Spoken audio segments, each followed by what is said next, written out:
अमृत में जनपद समुद्देश में यहाँ पर समझा रहे हैं कि शुल्क स्मृति अन्याय से हानि, कच्ची धान फसल काटने पकी धान में सेना निकलने का परिणाम। एक बड़ी गहरी बातें बता रहे हैं, एक एक बात को समझाया है। कोई सैनिक, कोई साधु, तुम्हारे पास भीड़ है निसंग सागर और आपकी विदाई चल रही है अथवा अगवानी चल रही है, हजारों की भीड़ तुम्हारे साथ है। अचानक समझाना चाहिए, किसी भी साग वाले की टोकनी नहीं गिरना चाहिए। एक टोकनी क्षति देश की क्षति है। हो सकता है उस बाजार में तुम प्रवेश कर रहे थे, उसमें एक टोकनी टमाटर रखी हुई थी। वो गांव इतना छोटा था, ज़्यादा व्यवस्था थी नहीं, 100-200 किलोमीटर दूर से सामान आता था, पर वो बाजार लगा था 8 दिन वाला, हाट वाला। और तुम्हारी भीड़ ने टोकनी पलट दी और एकदम भीड़ चली और चलती चली गई। बेचारा वह दुकानदार गरीब कुछ नहीं बोल सका क्योंकि जलूस था। बाद में जलूस निकल गया सब कुछ। तुम्हारे प्रवचन चल रहे थे और वहाँ पर चौका लगने वाला था।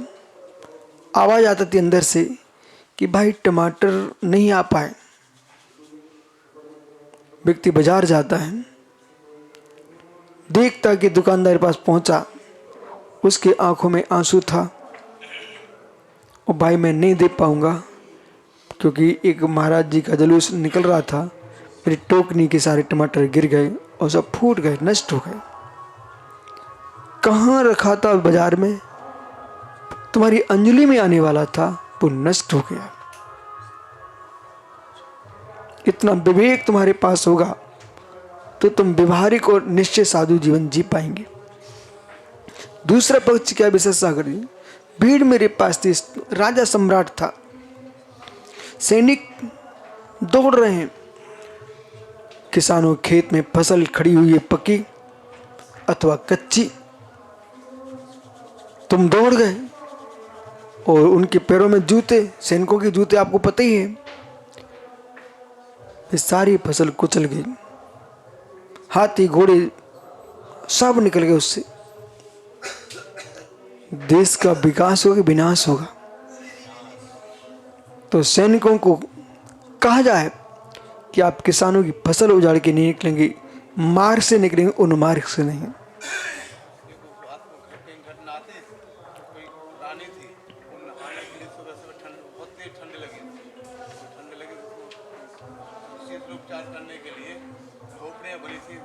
हाँ ठीक कह रहे आप, बिल्कुल सही बोल रहे हो।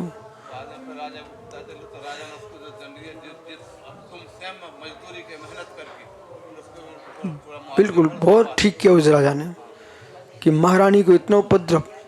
तो ऐसे ही यदि युद्ध भी चल रहा है तो राजा इस बात का ध्यान रखे, युद्ध भूमि का है, आज्ञाहीनता का युद्ध है, अन्य कोई कारण। लेकिन सैनिकों को इतना छूट नहीं देना चाहिए कि जिस नगर के, जिस देश के साथ हम युद्ध कर रहे हो वहाँ की बहु बेटियों का शील हरण करना, ये बिल्कुल ठीक नहीं है, ये युद्ध नहीं है। और सेना का सेना से युद्ध होता है, न कि जनता से, प्रजा से। निरीह प्राणियों का विघात और सामान्य जनता का विघात, तुमने बम पटक रहे ऐसे स्थान पर जहाँ सामान्य नागरिक मर रहे हैं, आखिर में तुमने क्या किया? यदि आप ऐसा कह रहे हैं कि हम ईरान से मुक्त कराना चाहते हैं एकांकी सम्राट को, तो आप सम्राट सिद्ध कीजिए ना। पर तुम बम पटका के सामान्य जनता को ही मार दिया, लेकिन इसका परिणाम तो ये हुआ, वो तो खाने पीने की कमी करा रहा था, लेकिन तुमने तो प्राणी ले लिए।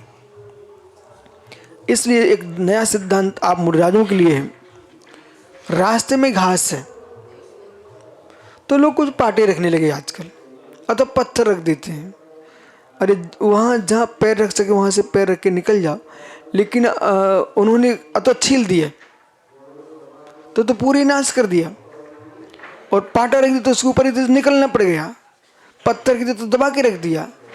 तो उनका कर्तव्य है कि भाई ऐसे मार्ग से लेके जाओ जिस मार्ग में ना हो। यदि आपको कुछ रखने की ज़रूरत पड़ रही है तो ऐसा पाटा लेके आओ जिस पाटे के नीचे जहाँ घास ना हो वहाँ पर रखो आप, और लंबा नीचे पोला हो और वे पैर हों, तो उसके नीचे हम निकल जाएंगे और जीवों को कष्ट नहीं होगा। पर वे पैर कहाँ रखो जहाँ पर घास ना हो। हाँ, तो समझ में आ रहा ना आप मेरी बात आप सबको? तो इस बात का अपन जरूर ध्यान रखना है कि एक के विकल्प में हम नाना का विघात ना करें और अपनी चर्या का भी विघात ना हो। तो क्या हम घास में कुचलते चले जाएंगे? नहीं। 10 किलोमीटर चक्कर काटना श्रेष्ठ है, लेकिन घास को कुचल के निकलना श्रेष्ठ नहीं है। इस बात के लिए समझा रहे हैं। स्वल्पोपि आयुषु जाय प्रजायोपद्रो महान मर्थम नश्यति।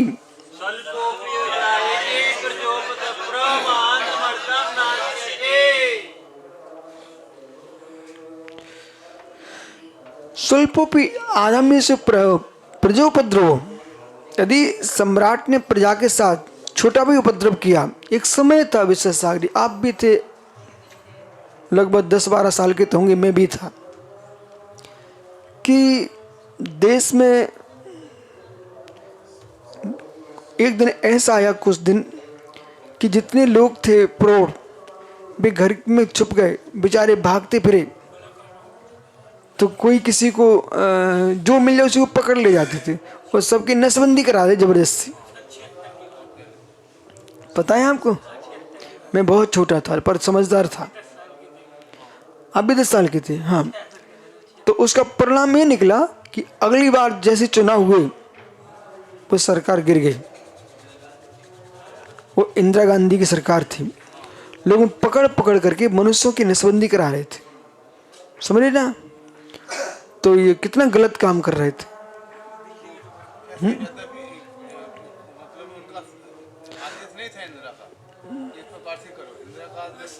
कर्मचारियों को दिया था वो अपने यहाँ पर लोगों को प्रेरित करके 10-10 व्यक्ति को लेके आना। लोग प्रेरित करने से उसमें लोग डरते थे, प्रेरित करने से हो नहीं रहा था।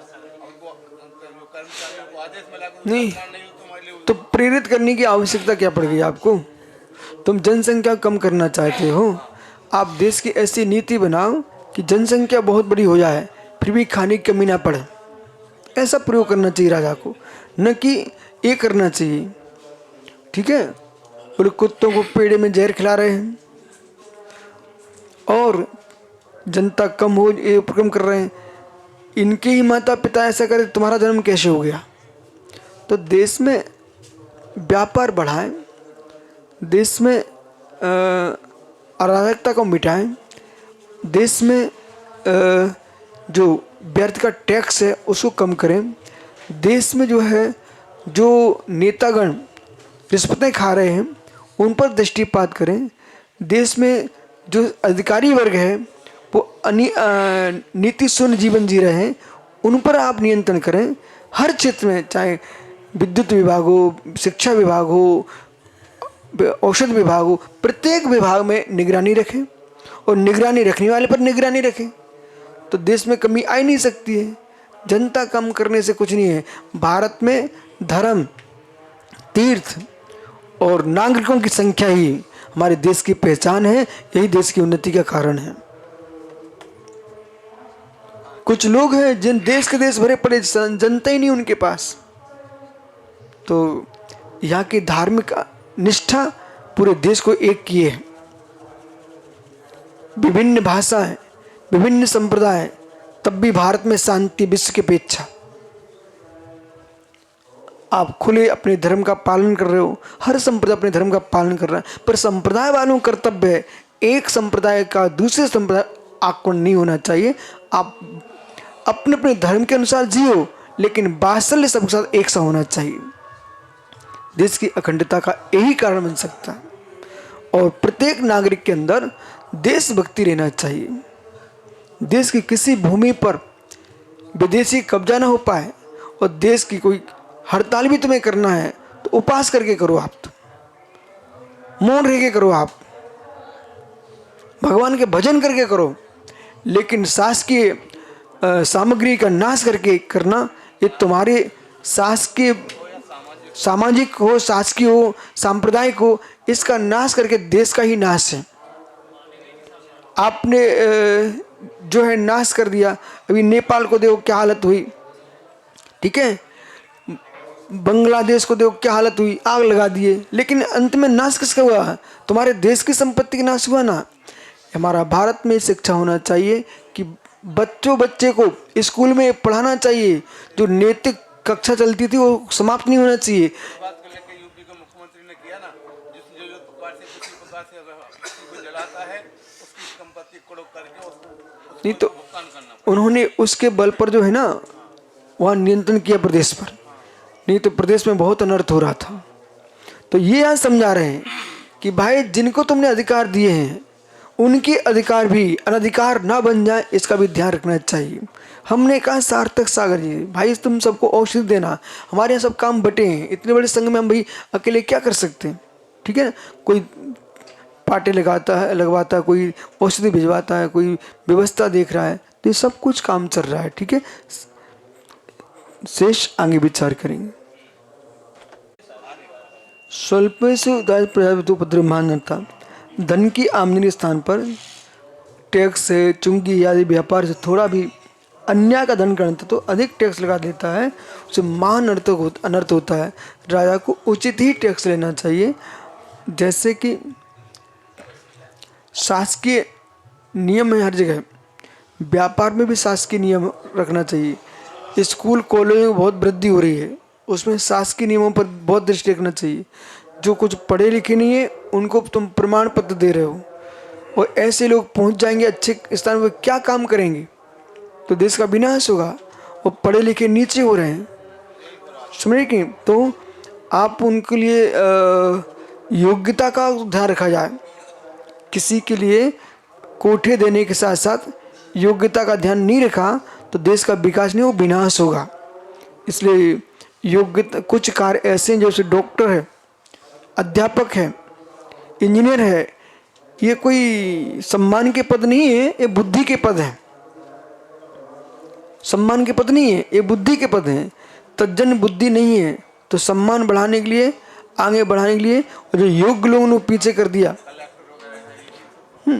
और जैसे जलाधीश है, कितना बौद्धिक स्तर चाहिए, और अनपढ़ को बिठा देंगे तो फिर कोई दूसरे के सारे में जीता है, और दूसरे सारे में जिएगा तो जातीयता पंथवादिता खड़ी हो गई तो देश का क्या होगा। इसलिए धर्मनिरपेक्ष राज्य है भारत, उसको धर्मनिरपेक्षता से देखो, और यही धर्म है राज्य का व्यवस्थित काम करना। यही राज कर्मचारियों, राज प्रजातंत्र और राजनेताओं का दायित्व है कि धर्मनिरपेक्षता से जीना ही तुम्हारा धर्म है।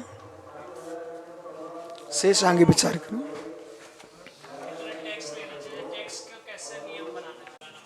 16 कि श्लोक पढ़ा, दर्शन आत्मनिष्ठ